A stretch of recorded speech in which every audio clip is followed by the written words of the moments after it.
asalaamaaleykum waa Sénégal asalaamaaleykum mbokki Prestige Thiès asalaamaaleykum suñu mbokki internet yi nga xamante ne ñoo ñooy safoo di ñu jàpp ci www.prestigethies.com di nuyuwaale aussi ñi nga xamante ne ñoom ñoo safoo Prestige TV tey ngeen ànd ko toujours rek seen émission paj mi nag comme j'ai l'habitude de vous le dire rek mooy jëlee leen santé mooy wér-gu-yaram gi indil leen ko ci ba seen biir kër yi kon tey ñu ñëw ci beneen émission ak beneen thème tey nag ñu ñëw am suñu invité du jour nag mi ngi tudd monsieur Daouda Cissé nekk infirmier d'État mais aussi nekk infirmier chef de poste bu ni nga xam ni moo nekk ci diwaanu Cité Niax bokk ci district sanitaire bu Thiès monsieur Cissé ñu ngi lay dalal suñu plateau am mbégte ak contentement.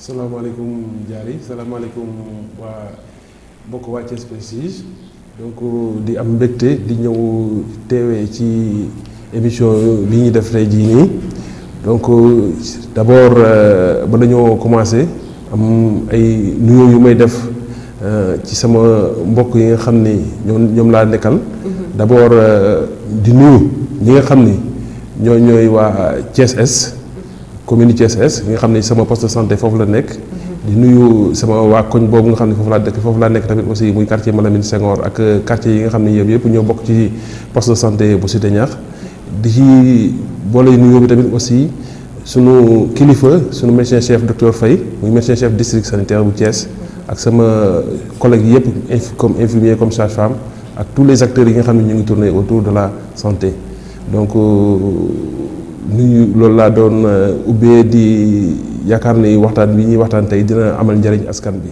incha allah. jërëjëf Cissé waxtaan bi ñuy waxtaan tey dina amal njariñ askan bi loolu am nañ ci yaakaar bu baax ndax fii dëkk bi toll fi àddina bi toll moom moo tax kon du ñu def suñu émission te duñ ko tàmbalee ci li nga xamante ni moo lëmbee jamono ji te bu ñu nee médecin infirmier chef de poste xam nañ bu baax li nga xamante ni moom mooy envergure wala posture wala mën nañ ko wax sax dayoo bi nga xamante ni ab ngeen ko ci li nga xamante ni moom la ñuy xeex te mu nekk fi boobu ba léegi ngeen ciy bay seen waar muy mbas mi monsieur Cissé est-ce que mën nañ duggaat tuuti rek ci mbas mi ngeen waxaal rappel lay doon ci population bi sur manifestation yeeg ñoom seen. waaw jërëjëf donc comme ni nga ko waxee comme depuis mois de mars 2019 li ñuy wax feebar bi ñuy wax coronavirus muy wax Covid 19 mi ngi ci Sénégal mi ngi ci àdduna bi yëpp tamit donc feebar boobu nekk feebar boo xam ne feebar bu bees la fi.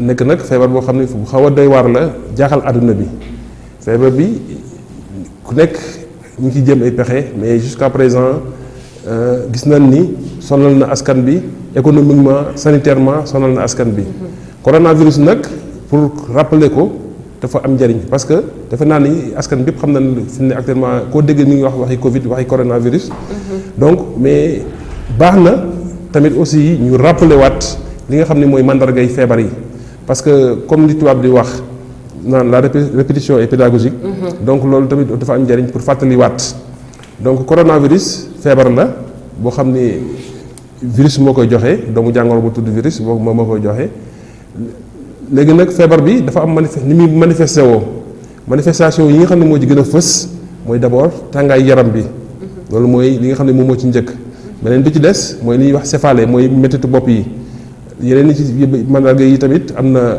di nga dem ba nit ki di sëqat tamit aussi mooy tuu bi am na tamit nit ki rhinorrhée mën na dem di ko am mooy que dem ba xam ne dafay indi soj bakkan bi di couler yooyu ay mandarga yi coronavirus la mandarga yooyu tamit am na yeneen yoo xam ne moo ci nekk mooy yi nga xam ni moom mooy li ñuy wax ay courbature wala ay myalgie yi nga wax dem ba nga xam ne yaram bi dafay metti tamit aussi metti da ngay sentir metti yaram bi mettitu yaram bi am na dem na man foo xam ni bu ci demee situation bi dina gën a garaaw ba nga xam ni dañuy wax nit ki dafay am li ñuy wax dyspnée mooy que day am difficulté respiratoire lépp lu mu def rek day sentir dafay gaaw a sonn loolu dafa nekk signe yoo xam ni signe coronavirus la aussi tamit beneen bi ci des mooy li nga xam ne mooy mal de gorge bi da ngay sentir gorge bi mooy ci put bi même am na métti gu muy métti tamit aussi nga sentir que ni yow lii yaa ngay yaakaar ni sax am na ñoo xam ne yaakaar ni sax angine la amee te fekk du angine mais coronavirus lañuy xalaat peut-être mën naa nekk ni moom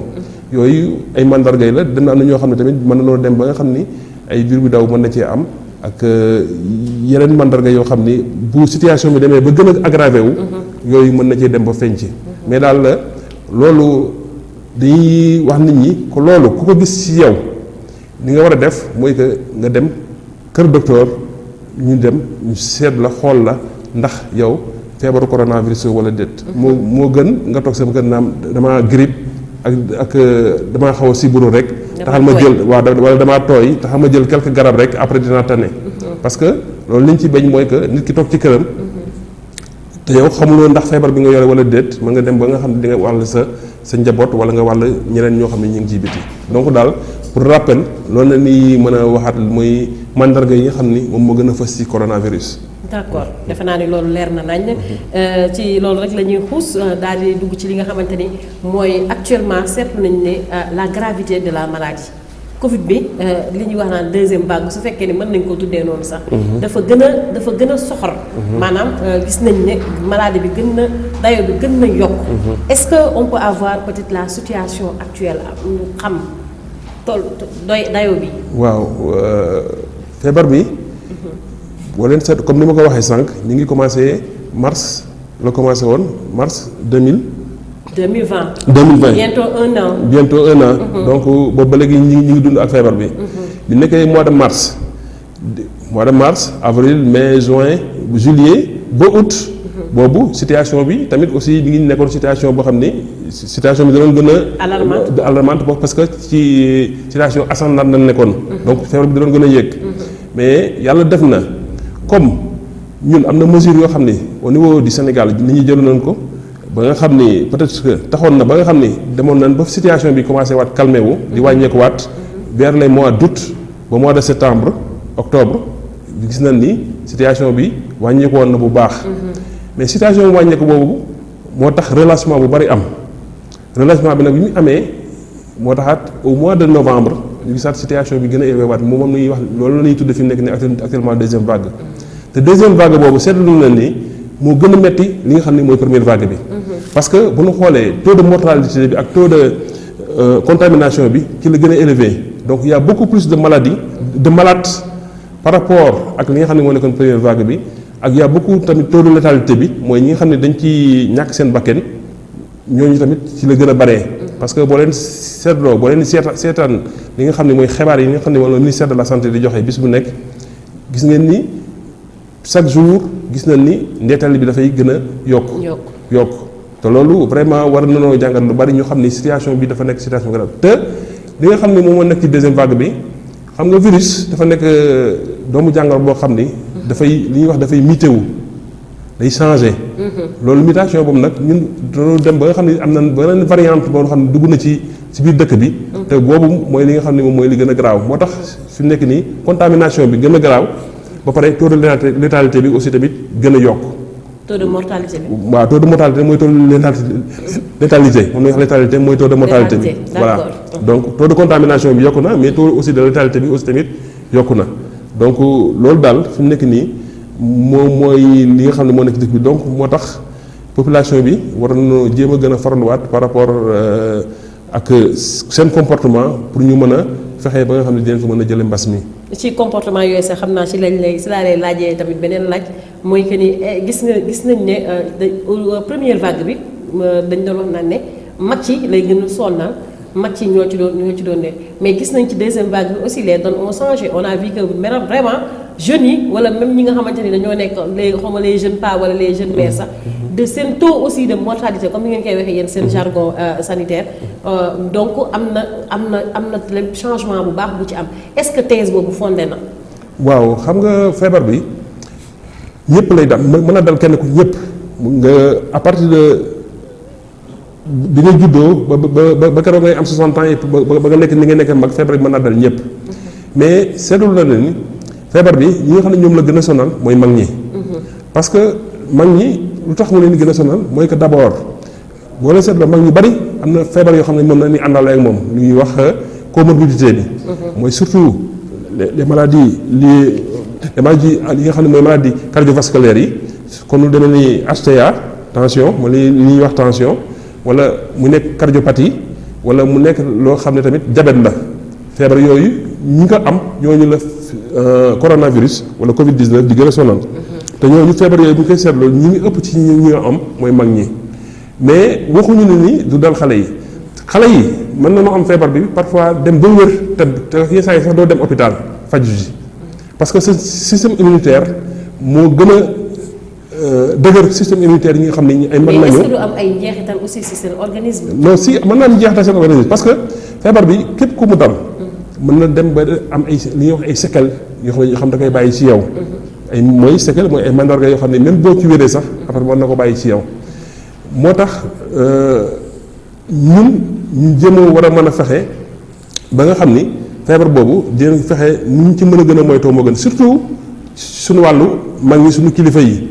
parce que xale yi ñoom mën nañoo am feebar bi comme ni ma ko waxee sànq ba pare dem bu wér ci te peut-être que ñoom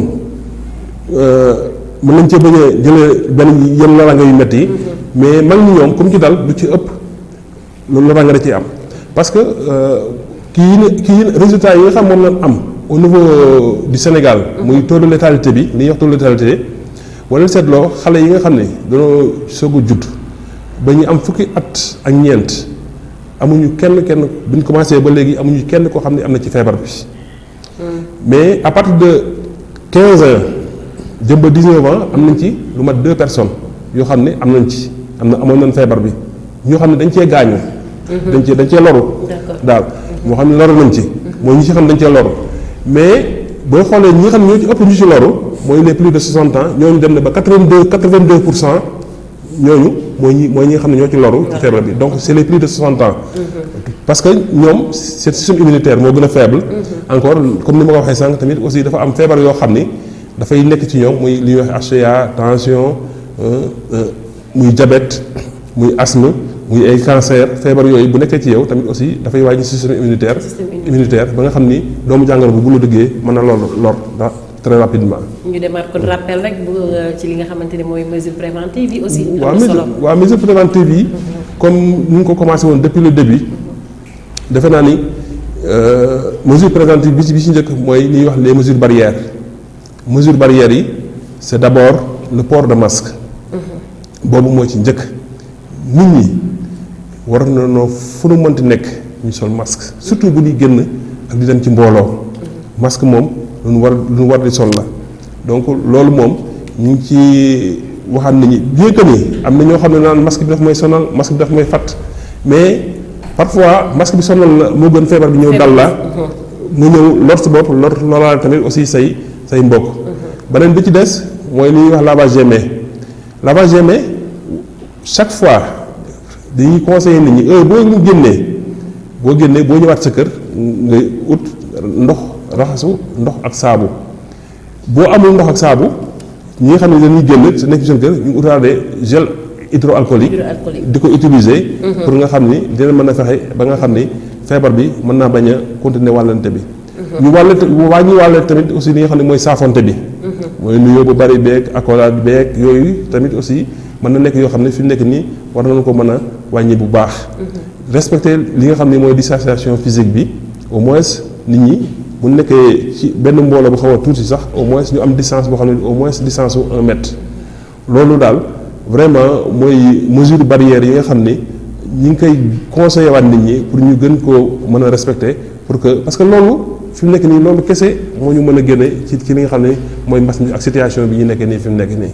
dëgg la kon xam naa dañuy tàggatémbe foofu tuuti rek ci nga xamante ne mesure préventive parce que ci recommandation yi am na question yu ma la bëgg laaj yoo xamante ne aussi bëgg naa tamit ñu yaatal ko yéen ñi nga xamante ne yéen nekk ci poste de santé yi aussi ngeen am benn liggéey aussi dañ ko teg ngeen am ñeneen ñu ngeen ko jokkool aussi di ko liggéey kon docteur dañuy infirmier monsieur Cissé dañuy continuer di déggu ci li nga xamante ne actuellement nii moom moo xew parce que li ñu naan santé dafa xew la vaccination instant bii nii wax dëgg yàlla lëmbe na jamono ji xel yi jaxasoo nañu déjà dañuy ñëw suñu premier point nga wax ñu lan mooy njëriñu vaccination avant ñuy jàll ci processus bi.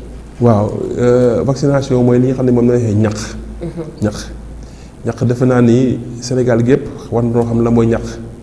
parce que ku ci am sa doom bu soog a judd. li ñuy njëkk a def mooy ñàq ko d'abord ci salle d'accouchement bi d'abord nañu commencé ñàq yi sax léegi mooy li nga xam mooy fii hépatite bi nga xam ne mën na lay ñàq ci salle d'accouchement ñàq sa doom li nga xam ne après BCG ak yeneen ñàq yi nga xam ne mooy ci topp yooyu yëpp def naa ni loolu ci programme élargi de vaccination la. PEV li ñuy wax PEV muy programme élargi de vaccination. te loolu Sénégal ñu ngi déroulé depuis plusieurs années. te gis nañ ci vraiment ay résultats yoo xam ne résultats yu baax la.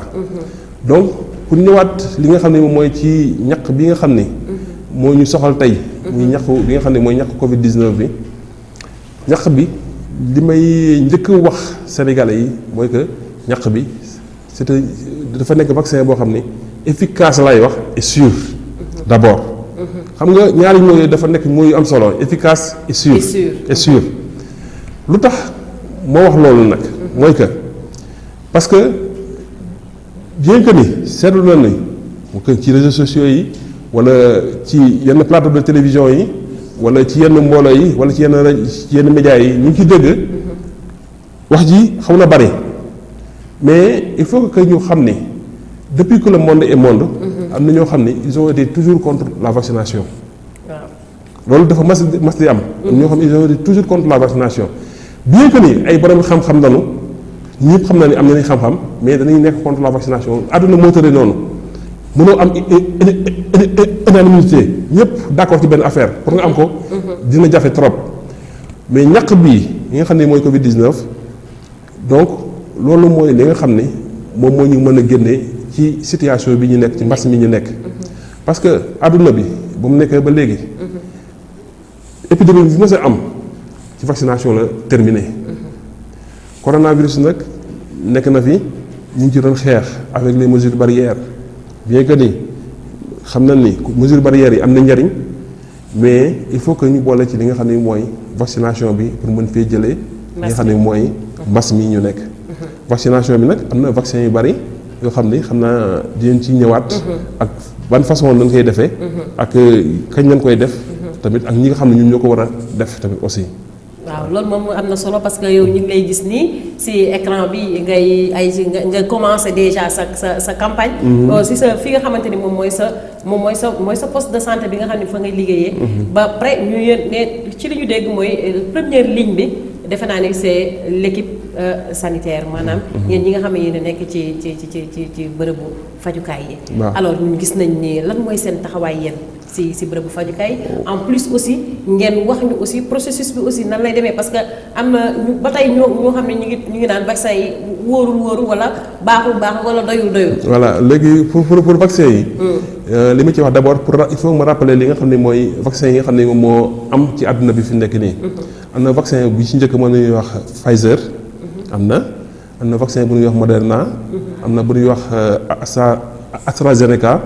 am na vaccin bi nga xam ne mooy vaccin russe bi aussi am na vaccin bi nga xam ne tamit mooy Johnson et Johnson ak bi ci mujj mooy Sinopharm boobu moom la ñuy wax bio boobu nag actuellement boobu moo disponible au niveau du Sénégal mooy 200 000 doses yi nga xam ne moom la recevoir pour le moment vaccin Sinopharm la mais vaccin bi bio la tudd. bu ci gën a baax bio vaccin yi. waaw vaccin yi pour efficacité bi comme ni ñu ko waxee sànq. bu dee Pfizer. c'est efficace à 95%.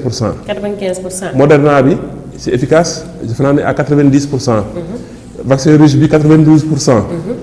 mais bi nga kii bi Johnson et Johnson bi 66% la. mais bi nga xam ne moom lañu yore ñun muy Sinopharm bi c'est efficace à 79%. lu tax nag man ni vaccin bi dafa nekk vaccin bu efficace et sûr mooy ko OMS vaccin boo xam ne am na 50% d'efficacité rek OMS da koy homologué wax ni vaccin bi vaccin bu sûr la 50% bu ko amee day nekk vaccin boo xam ne vaccin bu sûr la ñu ni vaccin bi efficace na ak efficacité bi à 50%. donc loolu moo tax te ñun bi nga xam ne mënoon am muy Sinopharm bi ñu ngi efficacité bi c'est à 79%. lan moo tax ñu jël ñu 95% peut-être moyens yi la wala. waaw xam nga vaccin yi ni ñu ko defaree. wala suñu environnement. vaccin yi ni ñu ko defaree bokkul. comme par exemple Pfizer bi. Pfizer bi ak Moderna bi mooy li ñuy wax ARN ñun nañu ko defaree mais bi nga xam ne mooy Sinopharm bi à partir microbe bi à partir bi nga xam ne mooy virus bi foofu nañu ko defaree donc boobu presque moo ko gi ñuy vacciné. suñu PEV bi ñoo yem ni ñu ko defaree. moom mooy Sinopharm bi. mooy mu gi ñuy def suñu PEV bi presque ñoo yem ni ñu ko defaree yeneen yi ci des nag ci ARN nañu ko defaree loolu c'est des problèmes yoo xam ne problème technique yoo xam ne jarul ñu ciy dugg di ci soriwaat mais li ñuy mën a wax mooy que efficacité bi am na ci yëpp parce que comme ni ma la waxee sànq à 50% rek efficacité bi am na donc comme ñoom ñëpp dépassé nañ 50% ñoom ñëpp efficace nañ mais dafa am loo xam ni moo ci am comme par exemple Pfizer bi conservation bi mi ngi war a nekk entre 70 et 80 moins 70 moins 80 degrés. moins 70. moins 70 moins 80 degrés. loolu la war a nekk conservation bi. te boo ko génnee mën nga ko utiliser fekkee nekk na entre 2 et 5 entre 2 et 8 degrés. mooy plus 2 et plus de 8 degrés. mën nga ko utiliser mais dans les 5 jours nga koy utiliser. dans les 5 jours te loolu jafe na par exemple Sénégal ñu mën koo utiliser parce que même bu ñu amee chambre froide yoo xam ne nekk na moins 70 degrés moins 80 degrés yooyu peut-être que ñu ngi nekk au niveau de la pharmacie nationale lay nekk. mais par exemple boo bëggoon jël vaccin bi nii da nga koy yóbbu par exemple Kédougou. diggante boobu boo defee nag vaccin bi dina fi yàqu. parce que bala ngaa dem Kédougou boo defee nag ni nga def ñaari fan. bu fekkee oto ngay jël wala yu demee noonu donc loolu mën na yàq vaccin bi donc moo tax Pfizer bi moom defe naa ni Sénégal moom bokkul ci ñi nga xam ne da koy utiliser. éliminé nañ ko d'office. waaw d'office moom da koy xam naa ne éliminé boo gisee nag ñu jël Sinopharm bi. Sinopharm bi moom dafa nekk vaccin boo xam ne adapté na par rapport ak Sénégal parce que vaccin moomu mën na ko conserver entre 2 et 8 degrés ci li conservation boobu lay nekk te vaccin yi nga xam ne ñun moom la ñu yore ci suñu frigo yi nga xam ne moo nekk au niveau des structures de santé muy poste de santé centre de santé. ak au niveau des hôpitaux. yëpp c' est des vaccins c' est des frigo yoo xam ni conservation bi 2 à 8 degrés la. D'accord. donc bien contrôlé nag tous les jours avec un thermomètre boo xam ne moom mooy nekk ci biir chaque jour l'infirmier chef de poste dafay ñëw contrôler la température que ce soit le matin et le soir relever ko aussi donc pour constamment ñun dañuy surveiller vaccin yi nga xam ne moom la ñuy utiliser. kon ñiy posé question naan lan moo tax jëluñu vaccin bi nga xam ne à 95% la donc lii moo koy justifier. lii moo koy justifier conditions yi moo koy justifier te encore. en plus même bu ko conditions yi justifier tamit aussi il faut que ñu xam ni tamit vaccin yi jot ci dafa jafe. cherté bi la parce que waaw cherté bi mu ngi ci ak tamit jot ci parce que Pfizer comme ni nga ko mën a waxee Pfizer mi ngi nekk Allemagne. mais jusqu'à présent am na Allemagne yoo xam ne ba léegi vacciné wu pour ñu jot ci vaccin bi sax problème la. donc vaccin bi c'est pas encore yombagul ci ñëpp. ñaata dose ngay am par exemple ñun suñu bio bi nga xamante ni moom la ñu am. waaw ñaata dose ngay am pour wóor na ni yow immunisé nga. voilà vaccin yi nga xam ne moom laa leen moon sànq nii. yëpp bu nekk ñaari dose lañ ciy jël boo jëlee première dose nga toog 3 semaines après nga jël deuxième dose. comme par exemple yéen ñi nga xamante ni démb ngeen jël n'est-ce pas. vacciné nañu démb. démb yow vacciné nga wu démb. dans 21 jours dina war a jëlaat deuxième dose. pour ñu mën a wax ne monsieur Cissé. waaw pour ñu mën a xam ni yow jël nga ñaari doses yi nga xam ne moom war a jël pour mën la immuniser pour mën a kii seet mais nag comme ni nga ko waxee defe naa ni ñu bari wax nañ ci waxuñu ni tamit aussi tamit ku jël vaccin bi. feebar bi wala dara doo am corona. waaw parce que tamit il faut que tamit mu leer ci nit ñi. xam nga comme ni sànq ni ma ko waxee vaccin bi efficacité bi c'est à 79%. 79% mooy cela veut dire que boo jëlee 100 personnes 79 bi ñoom peut-être que mën nañoo mucc ñoom am nañu yaakaar ne mën nañoo mucc ci feebar bi. mais am na xool léegi 11% peut-être yoo xam ni feebar bi mën na leen mën a dal. D'accord. donc 21 def naa 21% lay doon loolu. 21% mooy des waaw ñooñu mën nañoo xalaat ni feebar mën na leen dal comme par exemple bu dee Pfizer bi xam nga 95% la. donc ça veut dire que. 5% de marge. waaw 5% de marge foofu moo fi nekk ñoo xam ni. bu dee 100 personnes yi peut-être de 95 ñoo mën nañu cee mucc mais 5 am nañu waxuñu nag dina leen dal mais mën na leen dal mais amul benn vaccin boo xam ne dafa efficace. à 100%. voilà c'est ça foofu la aussi dañu war a dem benn amul benn vaccin remède sax bu sûr à 100%. amul fenn. loolu il faut que nit ñi tamit xam loolu. mais aussi il faut ñu quantifier aussi ñu chiffrer aussi affaire yi tuuti parce que mathématiquement parlant su fekkente ne dañ ne corona bi day ñëw day par exemple su fekkee les personnes âgées am nga ci 100 personnes âgées yoo xam ne dal na leen mais si tu arrives à sauver les 79 je pense que 21 yi kenn ñaanul yàlla kenn dee wala ñu nekk ci ay cas grave mais c'est déjà quelque chose en attendant ngay gis leneen. mais même les 79 la yooyu sax. sauver mën nga sauver sax les 100.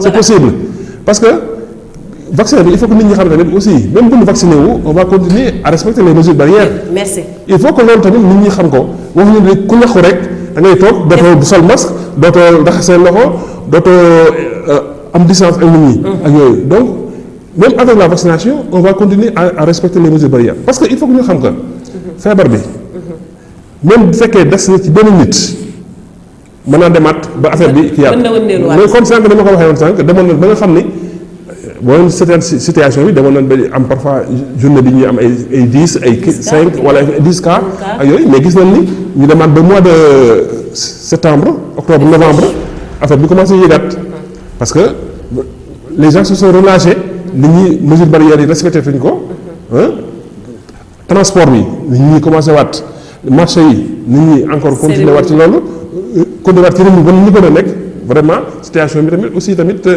yéegaat donc nag voilà c'est ça loolu moo tax nag malgré que ku vacciné wu tamit il faut continuer à respecter les mesures barrières vaccin mais aussi continuer aussi les mesures barrières les gestes barrières yi alors docteur am na beneen kii boo xamante ni aussi def na ay jiixi jaaxa ci xam ne mooy processus bi naka lay tëddee parce que loolu tam leerul aussi ci bopp askan wi ba tey sax jur na sax tey ay xaw ma lan ay mën na est-ce que frustration laa ko bëgg a tëddee si njiitu réew mi ba mu mer na te kilifa gu mer moom dafa mel ni am na leneen lu muy wund si yéen ci seen wàllu liggéey est-ce que communication bi jàll na bu baax a baax si li nga xam ne mooy processus bi waaw ci processus boobu ñëw ci dina am solo trop parce que man au niveau de sama structure de santé muy sama poste de santé que même ci yeneen poste de santé même au niveau du centre de santé ñu ngi gis nit ñi ku nekk ñu ngi ñëw di demander di laaj ay renseignements nit ñi sax dañ lay woo parfois téléphone di laaj demander ay renseignements wala ñu ñëw ñu ma demee ñàkku si te parce que gis nañ ñu commencé ñàkku mais dafa am ñoo xam ne mën nañu ko tërale comme ni ma ko waxee sànq actuellement gouvernement du Sénégal li mu amagul ci ay doses c'est 200 000 doses 200 000 doses c'est une population de 16 millions donc xam ngeen ni loolu c'est absolument rien du tout moo tax pour le moment fi ñu commencé mooy que li ñuy wax personnel de santé de première ligne bi ci nañuy commencé vaccination bi mooy ñi nga xam ne ñoom ñoo nekk ci structure de santé yi que ce soit au niveau des hôpitaux postes de santé centres de santé et des cliniques privées ñooñu pour le moment ñoom la ni njëkk a vacciné parce que ñooñu ñoom ñoo nekk en contact direct avec les malades moo tax pour le moment ñoo nañu njëkk a jël pour vacciner leen commencé nañ vaccination bi au niveau de Thiès depuis avant-hier depuis mardi nañ commencé vaccination bi au niveau de Thiès donc ñu ngi koy def tamit ci tous les postes de santé ak centre de santé ak au niveau de l'hôpital régional aussi léegi nag bu ñu jógee ci ñi nga xam ne ñoom ñooy personnel de santé bi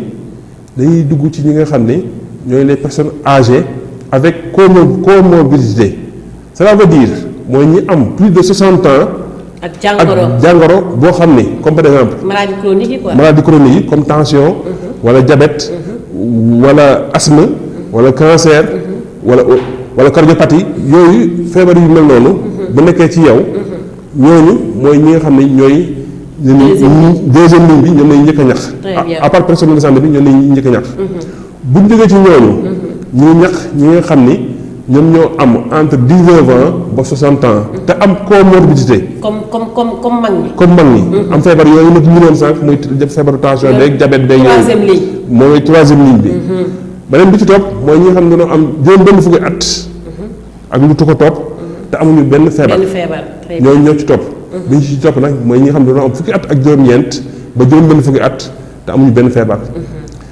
lu wax ma wax fukki at ak juróom-ñeent c'est pour préciser que ni les ñi am moins de 18 ans bokkuñu ci ñax bi te loolu def naa ne ñu bari xamaguñ ko donc moo tax laaj na ñun tamit aussi ñu renforcer li nga xam ne mooy sensibilisation bi gën a informer population bi par rapport ak ñax yi ni muy demee donc loolu tamit def naa ni émission bi ñu def ni tey jii nii dina ci gën a fexe ba nga xam ne su population bi ñu gën a xam bokk na ci donc pour revenir ci loolu mooy que ñi amagul 18 ans bokkuñu ci jigéen ñi wérul bokku ci ak ñi nga xam ne dañoo feebar ba tëdd mooy ñi nga xam ne dañoo alité maanaam ñi waaw ñi nga xam ne dañoo alité ñooñu tamit bokkuñu ci ñax yi ñii nàmpal nag ñii nàmpal mën nañoo ñaxu waaw donc femme enceinte lañ wax mooy jigéen ñi wérul ak ñi amagul fukki at ak juróom-ñett ak ñi nga xam ne dañoo feebar ba tëdd ñooñu mooy ñi nga xam ne pour le moment bokkugoon ci ñax yi mais pour le reste de la population ñoom ci ñax bi leen bokk. kon daal ñu jàpp si tënk que ni processus bi bu dee escalier la 6 5 marches actuellement nii. voilà ñoom lañu visé. mooy ñi nga xamante ne premier mooy ñoo xam ne ñoo nekk ci personnel de santé bi. nga xam ne ñoom ñooy les premières personnes yoo xamante ne malade bi ñoom lay mën nañu wax sax malade bi ñoom la ñuy jokkoon en permanence. donc ñooñu te loolu sax aussi xel nangu na ko. parce que bu ñu demee ba personnel de santé nga xamante ne ñoom ñooy suñu les soldats de la santé. bu ñu demee ba nga xamante ne ñoom nangu nañu ñu vacciner leen. je pense que ni loolu aussi war na mën a dalal même bu fekkul ne da ngeen di nekk en premier contact avec le malade sax mais le fait que ñu leen ñu njëkk a ñàkk loolu rek war na aussi nekk benn motivation si li nga xam ne mooy population lambda bi nga xamante ne mi ngi toog fee xamul dara ci santé parce que defe naa ne état doful bay jël li nga xam ne ces soldats di leen exposé te xam ni santé ku ne xam na nombre d'années yi ngay jàng lu muy coûter état. donc lu mu chéré je pense que ne loolu aussi doy na motivation docteur. waaw personnel de santé boobu sax pour wax ci seetlu na ni temps yii yëpp am na ñu bari ñoo xam ni ils ont été contaminés. personnel de santé bi te bu ñu demee ba nga xam ne suñu personnel de santé bi. liggéeyatuñu amatul. vraiment dina nekk situation bi gis nga pour jox la benn exemple rek. au niveau du CTE de l'hôpital régional. gisoon nañu temps yi situation bi fa nekkoon vraiment situation bu doy waar dama naan ba salle yëpp fees ba nangootuñu sax jël di malade léegi nag nit ñi parfois duñu comprendre nit ñi tax duñ man duñ la jël moo tax ñuy def traitement à domicile yi parce que dañ ba nga xam ni structure de santé yëpp dina fees CTE yëpp fees na donc dañuy obligé parfois ñi nga xam ni amul yenn gravité yi ñu bàyyi leen ci kër yi di leen defal seen traitement xaw leen isolé tuuti ñu def seen traitement à domicile voilà c'est ça. donc defe naa ne loolu dal na xel. je pense que ni ñëpp comprendre nañ ko. monsieur Cissé yan recommandation ngay joxe actuellement si li nga xamante ni mooy wàllu vaccin bi mais aussi am na ñeneen ñoo xamante ni yéen a ngi liggéey ñu leen di wax les relais communautaires. ak les bàjjenu ko est-ce que ñoom aussi ñoom dañu bokk aussi ci ci ligne yi wala bokkuñu ci. parce que ñoom aussi ñoom ñoo leen nekkal si ci biti. ñoom ils sont en permanence aussi avec la population. waaw parce que les acteurs ñuy wax acteurs communautaires yi. mooy les relais bàjjenu gox. defe naa ni depuis début processus bi ba léegi ñu ngi ci. parce que ñoom ci première vague bi ñu ngi doon def ay sensibilisation def ay VAD au niveau des maisons di organiser parfois parce que causeries yi parfois da nga daan xaw a moytu tuuti. parce que dajaloo bi ñu doon bañ. mais ñu doon def au moins des VAD. def aussi des distributions de masques. ñu doon def ak tamit di sensibiliser nit ñi sur le lavage des mains ak distanciation yi mooy li nga xam ne mooy mesure barrières yi. donc ñoom depuis boobu ba léegi ñi ngi ci processus bi te aussi tamit ñu ngi continuer liggéey bi. ba léegi donc ñoom c'est des vraiment ñoo xam ne sans ñoom mën nañoo wax ni santé bi pour mu dem problème lay doon parce que ñoo ñu nekkal ci askan bi ñoo ñu gën a jigéen askan bi ñoo ñu jàppale ci lu bari. ci li nga xam ni mooy wàllum sensibilisation bi. ci wàllum yeete bi pour que nit ñi mën a fexe parce que relais yi du affaire Covid 19 dong la ñuy liggéey. nekkoon nañ ci programme ñu ngi ci programme yëpp. ci programme yëpp ñu ngi ci. centre de la reproduction ci PEV. mooy vaccination bi ci affaire nutrition. yooyu yëpp ñoom voilà c'est parce que ci première ligne bi. voilà c'est loolu nag nekkoon na xaw na nekk coow lu xaw a nekk. parce que la xaw a nekk débat tuuti. parce que xam nga ni ma ko waxee sànq vraiment nous n'avons pas assez de vaccins pour le moment. pas assez de vaccins 200 000 doses ce n'est rien pour tout le Sénégal. donc moo tax ñu jël pour le moment personnel de première ligne bi de santé de première ligne bi mooy que ñi nekk en contact en direct avec les malades ñu vacciner leen d'abord. mais relais yi pour dalal seen xel que ni ñoom tamit ci lañ bokk te bu soobee yàlla. ñoo tamit aussi dina leen vacciner bu soobee yàlla. donc loolu. comme processus bi mi ngi dox yéen poste de santé yi ku ci mel ni poste de santé bu Cité Ndiakh mi ngi dem gis naa R100 ñu ngi posté ay sampaate. vraiment ici à Thiès situation bi dafa mel ni évolué na bu baax a baax structure sanitaire respecté nañ est-ce que benn question bi may laaj rek jar na ñuy alarmé wu par rapport à ce que muy jur ay frustration. non jarul alarmé wu parce que sax nit ñi mën naa wax ni frustration ba peut-être que nit ñi peut-être la communication moom moo des tuuti. parce que surtout ci wàllum ñaq bi mais wàllum feebar bi moom defe naa ni nit ñëpp xam nañu luy Covid 19 mais ci wàllum ñaq bi. c'est par rapport ak président sortie bi mu def mer gi mu mer yaakaar ni yéen liggéeyoo leen aussi parce que man depuis barki dem ba léegi ñoo ngi suivre. waaw c'est que xam nga waxi président rek man parfois dama ci bëgg dugg ci kii yu bari yooyu détails yu bari yooyu mais man damay bëgg rek mais li nga dund yow maanaam biir Thiès voilà yi voilà est-ce que mënoo ci tënk dara am loo parce que il faut ñu dalal xel yi aussi ñu xam ne nit ñi ngi topp aussi liñ leen digal.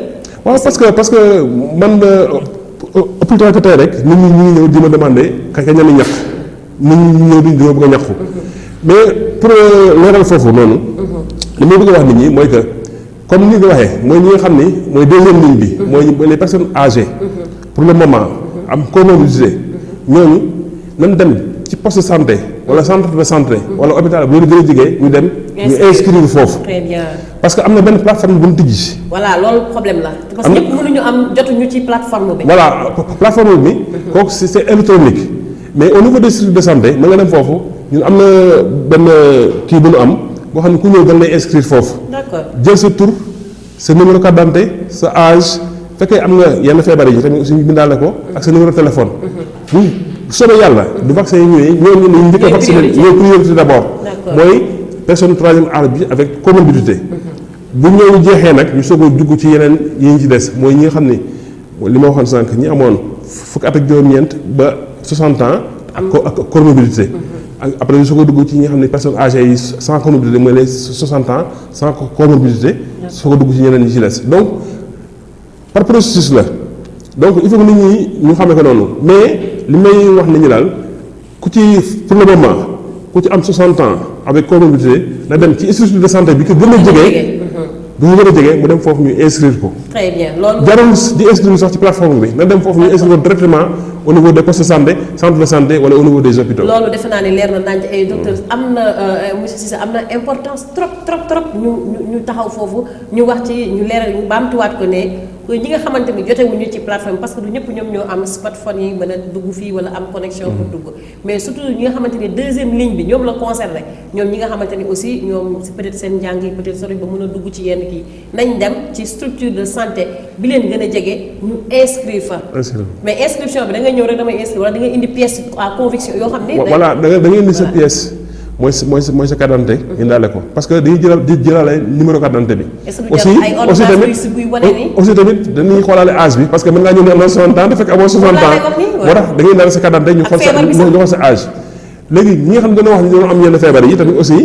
il faut que tamit ñu am na ko justifié. très bien am justifié que ne da nga am diabète wala jar na sax peut-être que ñun fekkee da nga wax da nga am tension ñu jël sa tension mais da lay bàyyi nga reposer tuuti nga jël sa tension xool ndax hypertension nga wala déet wala nga am ordonnance boo xam ni yoroon nga ko. da koy justifié nekkoon na sous traitement ñu xam ne yow da nga nekk sous traitement antihypertenseur ñu xam ne yow da nga am tension buy yéeg. parce que mën na ñëw tam jour boobu noonu ngay jël tension fekk tension bi macha allah. mu lekk am lekk bu baax. waaw am dal bu baax loolu foofu mën nga jël tension bi tamit. waaw xam nga affaire li ñuy wax affaire sénégalais. waaw kay xam sénégalais ñoom lu am rek il faut que mu am genre ñu ci am. mais daal yaakaar naa ni daal. xanaa nit du ñëw sax di wax ni ma damaa feebar te man feebaruma. waaw donc daal. am na ñoo xam ne ñeneen ñoom bu ñu kiiyee ñoom dañuy daw njëkkante ne dañoo feebar pour bëgg parce que vaccin yi nit ñi gëm nañu ko ah. non li nit ñi yaakaar amul nit ñi gëm nañu vaccin bi te dañ ko yàkkamti. gëm nañ ko te xam naa ne ni population bi dem vacciné wu. loolu moom lu ma leer la te vaccination bi dama ne la mooy li fi mën a jële feebar bi. vaccination bi li fi mën a jël feebar bi mooy vaccination bien que ni mesure barrière yi mais vaccination bi moo fi mën a jël feebar bi. les recommandations. waaw recommandations yi comme ni ko doon waxee rek donc ñu continuer. respecter li nga xam ne mooy les mesures barrières. donc loolu moom dafa am solo ñu continuer respecter ko nit ñi génn ci mbooloo yi dem ci mbooloo yi ak yi nga xam ni amul. nekkul loo xam ne vraiment dafa nekk nécessité. nit ñi daal dina leen di ñaan ñu toog. waaw fekkee loo xam ne daal nekkul nécessité loo xam ne moo mënul ñàkk la nga toog sa kër. mooy li gën te aussi boo demee dox yi am na wala nga dem lijjanti ci dara nga dem marché wala nga ñëw bala ngaa def dara. dugal sa kër nga teg sa ndox ak sa saabu nga raxasu. booy génn boo amee sa alcool gel nga yóbbaale ko mën koo utiliser. moytu saafante bu bari bi. bien que ni ñun ñëpp ay mbokk nanu ay jullit nanu ñun ñëpp ñoo bokk kii Sénégal dafa tàmm loolu. mais contexte bi moo ko laaj. contexte bi moo ko laaj. beneen li ci des tamit aussi mooy que comme ni ñu ko waxee ci li nga xam ne mooy acteurs communautaires yi ñu ngi jouer seen rôle mais aussi tamit dafa am ñoo xam ne ñun ñoo nekk dëkk boo xam ne dañoo am ay kilifa. muy kilifa diine kilifa aada yi njiit yi. muy kër saa les maires. les préfets sous-préfets les chefs religieux les imams parce que voilà les porteurs de voix parce que même les imams ça ils ont été formés par rapport à la Covid-19 convoqué nañ leen au niveau du district sanitaire de Thiès ñu former leen des imams pour que ñu gën a mën a sensibiliser population yi par rapport ak li nga xam ne mooy feebar bi donc ñooñu tamit dafa nekk am rôle bu am importance bu ñu joué ci dëkk bi donc ñu leen ñaan tamit aussi ñoom tamit xutba yi ñuy def ak waxtaan yi ñuy def ak mbokk yi fàttewuñu tamit ñi nga xam ne mooy clergé bi aussi waaw waxtaan yi ñuy def ak mbokk yi ñoom tamit ñu ciy duggalaale loolu di ci waxtaan ak nit ñi waaw pour au moins dugg tuuti ci mbas mi waxtaan ci lu gën a mën a sensibiliser nit ñi sensibiliser tamit aussi par rapport à la vaccination gis nañ ni fan yi passé les imams de Dakar génn nañu ma def benn conférence de presse pour ñaax nit ñi ñu vacciné wu defe naa ni au niveau de Thiès ak des autres régions aussi tamit defe naa ni imam yi aussi tamit ñoom ñu ngi def loolu pour que population bi mën a adhérer à cette vaccination là donc aussi pour préciser comme ni ma ko waxoon feebar bi dafa nekk feebar boo xam ne mandarga yi li ma woon bi ñu soog a commencé képp koo gis ci yow na nga dem ci hôpital ba la gën a jege dem ñu xool la parce que bu njëkk ba danaan def les tests on les faisait au niveau du centre de santé wala au niveau de l'hôpital régional mais maintenant tests yi dañ ko décentraliser même au niveau des postes de santé am na tests yu ñu def tests yi man sama poste sax dama fay def test ñuy def tests yi envoyé ko au niveau des laboratoires bu résultats yi génne ñu mën la informer donc ñu rapproché wu tamit aussi au niveau des districts de santé pour ñu bëgg a def test yi tamit aussi ñu bu ñëwee foofu dina leen mën a defal seen test donc daal di ñaaxaat tamit population bi par rapport à cette vaccination là ñu jóg ñëpp heure bu vaccin yi ñëwee Sénégal gépp jóg dem vacciné wu ci d'accord pour mën fee jëlee li nga xam ne mooy feebaru mbas mi incha allah defe naa ni dina tàbbi ci nopp yi dégg te dinañ ko mën aussi di ko jëfee donc vraiment leer na naññ tey suñu émission bi leer na naññ docteur monsieur Cissé ñu wax la koy remercier rek sa dernier mot dafa mel ni temps bi dab nañu. waaw di remercier population Thiès gépp remercier waa commune Thiès Est comme ni ma ko waxee woon sànq tout au début. di remercier ñi nga xam ni ñoom ñooy kilifa yi nga xam ne ñoo nekk ci dëkk bi aussi remerciement yi aussi tamit comme suñu kilifa li nga xam ne mooy médecin chef district sanitaire de Thiès mi nga xam ne mi ngi ci vraiment dafa nekk nit ku engagé wu. par rapport à cette maladie là. loolu moom il faut que nit ñi xam ko ku nekk ku engagé wu la par rapport ak Covid 19 bi. ak aussi tous les collègues yi nga xam ni ñoom tamit ñu ngi def tout le nécessaire qu'il faut pour que feebar bi mën fay jógee donc defe naa ni ak te nga xam ne ñooy sama acteurs communautaires yi ñi nga xam ne ñooy bokk liggéey bi ñu ni jàppale vraiment ci lu bari relais bàjjenu gox di leen masewu nag ci coono bi xam na ni metti na parfois ñu dugg ci kër nag nit ñi xaw leen ne sax jëppi yéen da ngeen a bari wax. di la sa jaxef waaw corona amul corona lii corona laa yooyu tamit aussi ñu xam ni ñoom seen waru gan la que nañu def rek. dëgg la nit ñi tamit ñu jëm leen a comprendre tuuti. waaw ñu jëm leen a jàppale aussi parce que c'est des gens yoo xam ne ils travaillent volontairement il faut que ñu préciser loolu. volontairement ils sont pas motivés. parfois rek lu am yenn kii ñu ndaw naawaanee rek mais ils sont pas motivés te la plupart c'est des mères de famille des pères de famille. askan wi leen ñor. voilà donc li leen ñor mooy askan bi ak wér-gu-yaram askan bi. donc nag nit ñi war a leen gën a mën a accueillir au niveau des concessions pour que tamit aussi ñoom ñu mën a jàllale seen message comme il le faut. incha allah voilà donc daal di remercier aussi tamit Thiès Prestige. vraiment yow Diary Camara ak liggéey bi ngay def par rapport ci wàllum santé yëpp comme ni ko émission bi tudd muy paj mi. donc muy lu am solo parce que santé dafa nekk wàll bu am solo ci askan bi comme ni éducation ak yeneen secteurs yi amee solo santé dafa nekk loo xam ne vraiment lu am solo la ci askan bi donc defe naa ni kontaan nañ vraiment tey trop ñëwoon teew fi nga xam ne mooy Thiès Prestige ci émission bi nga xam ne moom moo doon def merci monsieur Daouda Cissé kooku mooy infirmier chef de poste bi nga xamante ni moo nekk ci Cité Niax loo kontaan la ñu ko xanaa di jël say remerciement rek di ko tegaat man sama loxo PDG Pape Doumbia parce que mooy sama sponsor officiel paj mi moom santé rek moo ko ñor wér-gu-yaramu askan wi rek moom moo ko ñor. waaw parce que dégg naa action yi muy def même au niveau du centre de santé de Keur Village. waaw waxal waaw loolu dégg naa ko. gis naa ko waaw loolu tamit aussi vraiment ñu ngi ko ciy remercier. ñu remercier man xawma ko personnellement. mais dégg naa ko daal yooyu action yooyu muy action yi. yooyu lay def voilà waaw dégg na ko ci waaw. fu santé yëngoo moom daal di deretam daal di yëngu. voilà kon moom yar na jàmmam yàgg. maa ngi jël day sant lépp daal di ko koy delloo. ndax bu du woon moom tamit dara du am bu ne woon déet aussi du ma dem bu ne woon déet du ma def. kon loolu lépp moom moo ma dooleel kon yàlla na jàmmam yàgg. di remercier comme ni nga ko waxee di la wax ne le médecin chef de district bi nga xamante ni monsieur Faye aussi yaa ngi wax engagement mais ñun tam ñu ngi koy wax ni yow di la féddali ñun ñi nga xam ne ñooy liggéey yow sa engagement bi nga am depuis bi nga nekkee ci poste de santé bi ba léegi ñëpp gis nañ impact bi nga xamante ni moom la poste bi am ci population bi donc ñun ñi nga xam ne ñun ñooy say collaborateurs aussi di liggéey yow aussi dafay jaadu aussi bu ñu toogee ci plateau yi ñuy rafetlu sa liggéey vraiment bàjjenu gox yeeg relais yi ñëpp fu ñu toll suñu ay jotaay dañ lay gërëm di la sant di wax sa dynamisme bi nga am xam ne moom nga ak aussi ñi ngay innover par rapport ak li nga xamante ni moom nga fekkoon ci poste bi ak askan wi macha allah di la ñaanal xam-xam bi yàlla na yàgg aussi. merci beaucoup Cissé sa disponibilité aussi gis nañ ko. vraiment yàlla na la yàlla sàmm. ba li nga mébét ci li nga xamante ni mooy ci gox boobu di poste de santé Cité Niax nga am ko ci ay grades yu baree. di remercier wale waa population Malamine Senghor yëpp nga xamante ni ñun ñëpp fa lañ soqeekoo.